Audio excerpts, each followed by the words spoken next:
Assalamualaikum warahmatullahi wabarakatuh. Selamat pagi teman-teman semuanya. Perkenalkan, nama saya Mayang Stirevani, NPM 22810165. Prodi saya manajemen. Fakultas saya adalah Ekonomi dan Bisnis Universitas PGRI Semarang. Pada kesempatan kali ini, saya akan mempresentasikan materi tentang stres kerja dan keselamatan kerja. Apa itu stres kerja? Stres kerja adalah kondisi ketegangan fisik dan emosional yang dialami oleh seorang karyawan sebagai akibat dari tuntutan pekerjaan yang melebihi kemampuan atau sumber daya yang dimiliki. Stres kerja sebagai suatu kondisi dinamis di mana individu dihadapkan pada kesempatan, hambatan, keinginan, dan hasil yang diperoleh sangatlah penting tetapi tidak dapat dipastikan. Apa faktornya? Faktor stres kerja ada 3. Yang pertama itu beban kerja berlebihan. Tugasnya yang terlalu banyak atau kompleks dapat membuat karyawan merasa kewalahan dan tidak mampu menyelesaikan pekerjaan tepat waktu. Yang kedua itu kurangnya dukungan sosial, minimnya dukungan dari rekan kerja atau atasan bisa meningkatkan perasaan isolasi dan tekanan. Yang ketiga itu ketidakpenjelasan peran. Misalnya ketidakpastian mengenai tugas dan tanggung jawab bisa menyebabkan kebingungan dan kecemasan tentang kinerja dan harapannya. Apa saja sih gejala-gejala stres kerja? Yang pertama itu kelebihan fisik dan mental. Kedua, perubahan emosi. Yang ketiga itu masalah kesehatan. Contoh kelebihan fisik dan mental itu rasa lelah yang berkepanjangan meskipun sudah beristirahat cukup, serta kesulitan berkonsentrasi atau merasa kurang bersemangat dalam kinerja. Yang kedua itu contoh perubahan emosi adalah yang mudah marah, cemas, atau tertekan. Perubahan suasana hati yang drastis juga bisa menjadi indikasi stres kerja. Yang ketiga itu misalnya munculnya gangguan fisik seperti sakit kepala, gangguan pencernaan, atau gangguan tidur seperti insomnia. Selanjutnya itu manajemen stres di tempat kerja. Manajemen stres di tempat kerja itu ada 6. Yang pertama itu mengatur prioritas dan manajemen waktu.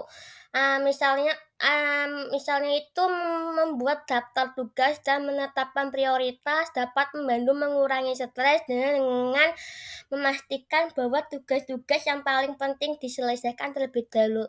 Yang kedua itu istirahat secara teratur. Misalnya itu mengambil istirahat pendek secara teratur dapat membantu mengurangi kelelahan mental dan fisik serta meningkatkan produktivitasnya. Yang ketiga itu teknik relaksasi.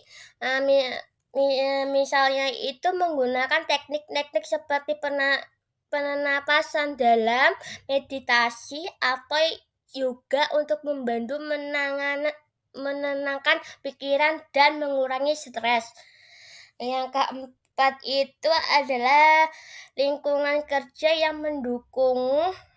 Misalnya itu menciptakan lingkungan kerja yang nyaman dan mendukung, termasuk peraturan meja yang ergonomis, pencahayaan yang baik, dan suasana yang positif. Yang kelima itu komunikasi efektif.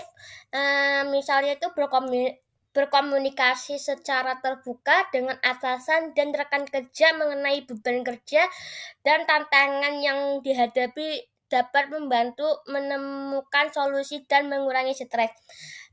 Dan yang terakhir itu aktivitas fisik. Aktivitas fisik itu melakukan olahraga ringan atau berjalan kaki selama istirahat makan siang dapat membantu melepaskan endorfin dan mengurangi stres. Dan selanjutnya itu pengertian dari keselamatan kerja.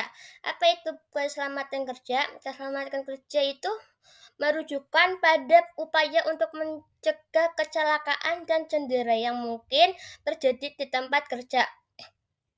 Ini melibatkan penerapan prosedur, peraturan, dan standar yang dirancang untuk melindungi pekerjaan dari bahaya fisik, kimia, biologis, dan lingkungan.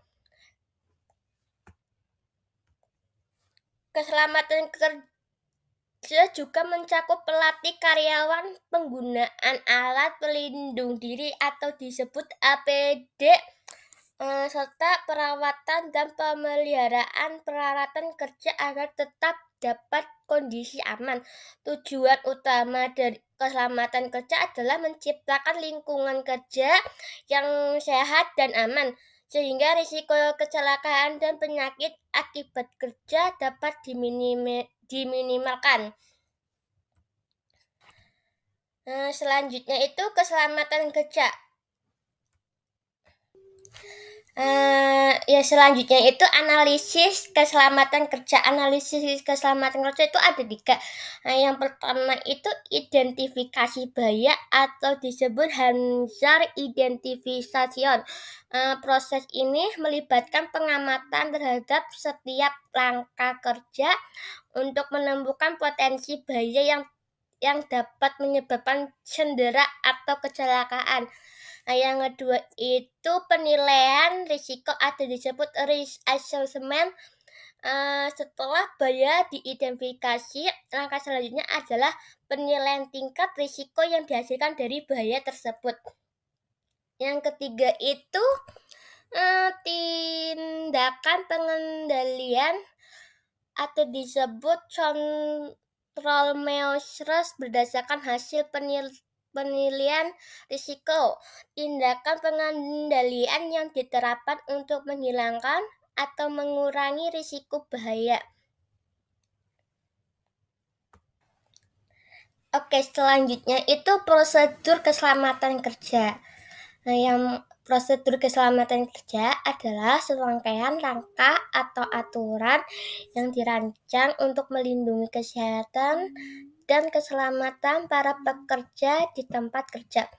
Tujuan dari prosedur ini adalah untuk mengurangi risiko cedera, penyakit akibat kerja, dan kecelakaan di tempat kerja. Berikut ini ada beberapa komponen umum dari prosedur keselamatan kerja yang sering diterapkan di banyak tempat kerja. Yang pertama itu penilaian risiko. Penilaian risiko merupakan identifikasi potensi bahaya dan risiko di tempat kerja. Ini melibatkan pengidentifikasian gejala yang dapat menyebabkan cedera atau penyakit.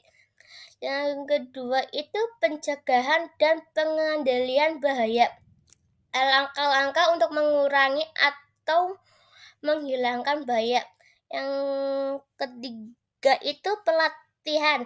Pelatihan itu memberikan pelatihan kepada semua pekerja tentang prosedur keselamatan, penggunaan alat dan peralatan serta tindakan darurat. Yang keempat itu penanganan darurat. Prosedur ini untuk mengatasi keadaan darurat seperti kebakaran, kecelakaan berat, atau kebocoran bahan kimia. Yang terakhir itu pemantauan dan evaluasi. Memonitor implementasi prosedur keselamatan kerja serta melakukan evaluasi untuk memastikan bahwa mereka efektif dalam mengurangi risiko. Yang terakhir itu kesimpulan dari stres kerja dan keselamatan kerja. Kesimpulannya itu adalah bahwa stres dapat berdampak negatif pada keselamatan rekan kerja dengan mengurangi kewaspadaan dan meningkatkan risiko kecelakaan, sehingga manajemen stres yang efektif perlu diterapkan untuk memastikan lingkungan kerja yang aman dan produktif. Sekian presentasi dari saya. Terima kasih atas perhatiannya. Apabila ada salah, mohon maaf. Wassalamualaikum warahmatullahi wabarakatuh.